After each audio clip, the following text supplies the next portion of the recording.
یعنی کائنات کی تسخیر کرنے سے انسان کی مضمون صلاحیتوں کی نشوونما ہوتی ہے.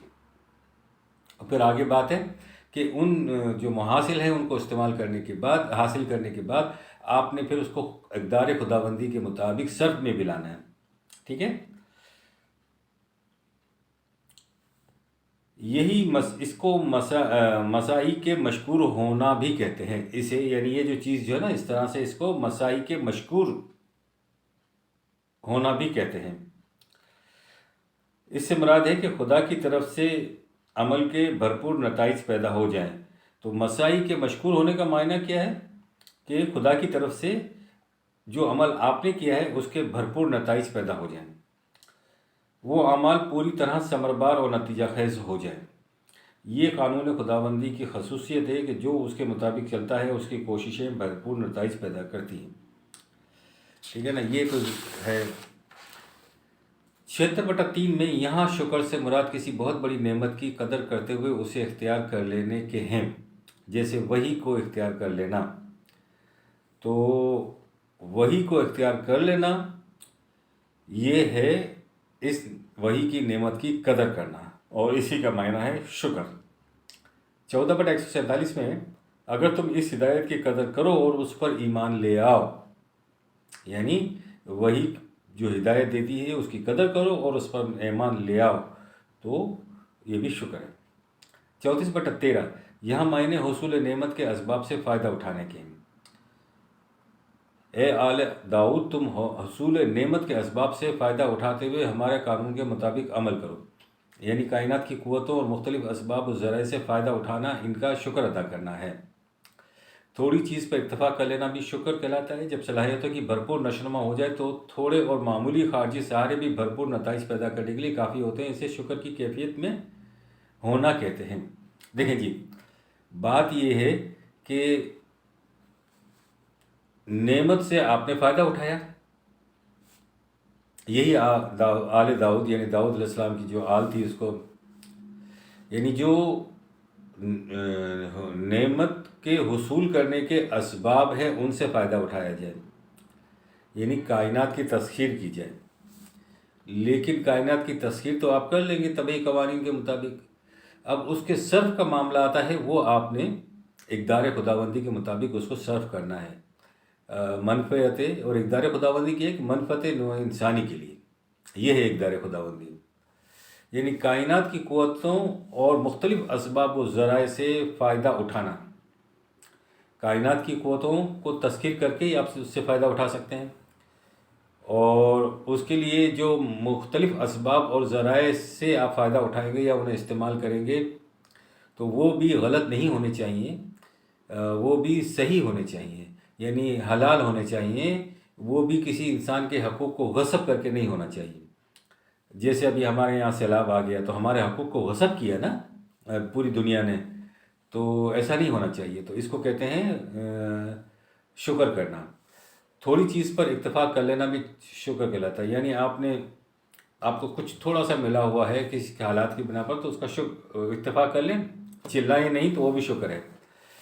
جب صلاحیتوں کی بھرپور نشوونما ہو جائے اور تو جب انسان کی صلاحیتیں نشوونما پا جاتی ہیں نا، تو تھوڑی سی کوشش جو ہے نا، تھوڑا سا آپ کو سہارا مل جائے کسی کا، تھوڑا سا ایک پوائنٹ مل جائے آپ کو، تو وہ بھی یعنی اس کو کہتے ہیں خارجی سہارا. تو وہ بھی آپ کے عمل میں بھرپور نتائج پیدا کرنے کے لیے کافی ہوتا ہے. تو اسے بھی شکر کی کیفیت میں ہونا کہتے ہیں. یعنی آپ شکر کی کیفیت میں آ گئے ہیں. تو شکر کی کیفیت میں آنے کا ایک فائدہ یہ ہوتا ہے. تو شکریہ، مہربانی. ربنا تقبل منا انک انت السمیع العلیم.